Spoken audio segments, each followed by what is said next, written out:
1,000 truckloads of concrete. The city of Minot has $6 million in federal funds waiting to be spent on a major downtown project. But that gathering space project is stalled and faces a deadline that's closing in.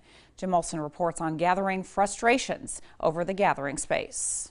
I'm incredibly frustrated. There's frustrations. Where the frustrations lie. And that is a little frustrating. If we're frustrated, I know the feeling is mutual. All that frustration is over this slice of land just east of the Parker Suites in downtown Minot, the preferred site for a $6 million gathering space designed to be a magnet for activities and people downtown. If we get too far behind the 8 ball, we lose a construction season, we lose some time frame the longer we wait. The holdup is acquiring land. The federal funds that will pay the entirety of the project come with strings attached. $2.5 million is allowed for acquisition of the land, but negotiation with the landowners hasn't gone well. We can't pay an individual a dollar amount just because that's what they want. We have to pay them what it's worth. Finding that value has proven difficult. The city has been negotiating since February and has reached agreement with only one of the 7 landowners. We do not have any rights at this point in time to force anyone to negotiate with us or with any time frame. Along with that message to the city council, city manager Tom Berry also said the council might have to set a so-called drop-dead date to make deals,